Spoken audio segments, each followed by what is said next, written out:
Welcome to M3 tips and tricks for the E46, or pretty much any other car that has some of these capable features. So far we've gone over things like the automatic climate control and the Euro LKM or LCM light control module, and retrofitting that into the car. This third video I want to touch on briefly is what I use when I'm using my phone in the car, or what I have to store my phone in the car. And you can see from the video that you're looking at, there's this holder over here, okay? This is made by ProFit International. They sell two pieces. The first one is a phone-specific mount, which is this plastic piece with the felt inside. And it attaches by 4 machine screws to the back bracket that goes underneath the trim and holds the phone in place. And with this in place, you are able to put your phone in and use it for all sorts of things. Now, in this instance, my phone, the foam is a little bit weird, but with this particular setup, you can do pretty much anything you need. Say you want to do your GPS setup. I have a bunch of different GPS programs I use. I'm a GPS junkie, and I have a Copilot Live on my iPhone, and this gives me whatever I need to do to take a look and see where I need to go and what's happening.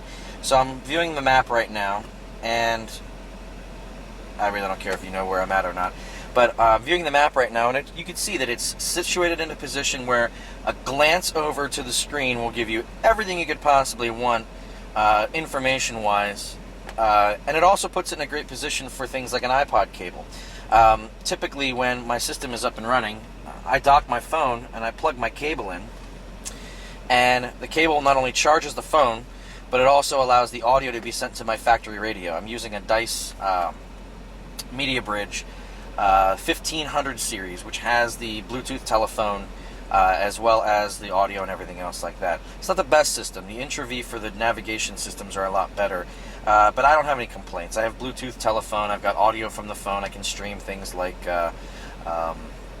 internet radio and those types of things in it, but it gives you easy access to everything. So when you come in here, you can pull up Pandora, you can listen to some music, you can use certain features. Like I'm working on putting a Apple TV in here with the navigation system from a Z4 and a thermal night vision system, and if I can toggle back and forth to the Apple TV to have all music, I can then use my remote control, which is going to be situated here. And right now it's connecting to my Apple TV. And once it's connected, I now have a menu that I can use to change the settings, and then it will display on the screen what I need to do with. Reading text messages and even responding to text messages is easy. I'm not advising you do it while you're driving, but if you wanted to, you very well could reply a simple no and then hit go. Okay?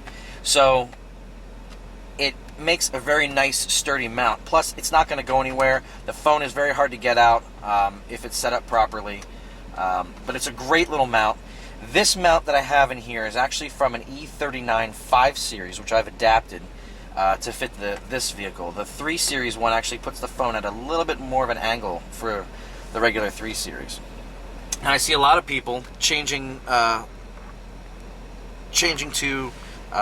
the European tray, the Euro tray, and I'll show you that I have one down here, and you can't really see it too well, but I have the Euro tray. I have a long Euro tray, and I know some people, they put the iPod cable in here, and then they set their phone in there, and it's just there, and they can pick it up if they need to, but this is a real big pain. For the amount of money that it costs to get a Euro tray, you can get an iPhone mount that fits so perfectly in the vehicle.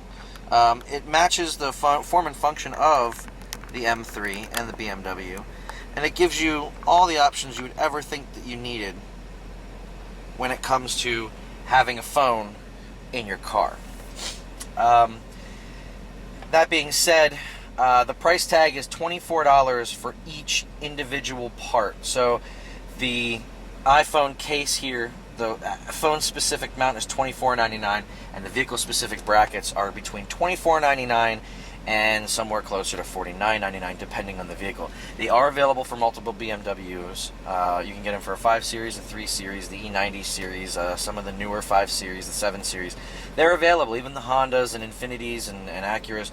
You can get them for pretty much anything. But this specific one was pretty cheap. It cost me $50 plus a couple dollars to ship. And the installation was as easy as could be. You just remove your trim here, remove one screw that holds your radio in, attach this bracket to the thing, put the screw back in, put your trim back on. But because this is the 5 Series bracket, I needed to still do a little bit of trimming here to make this sit and fit flush.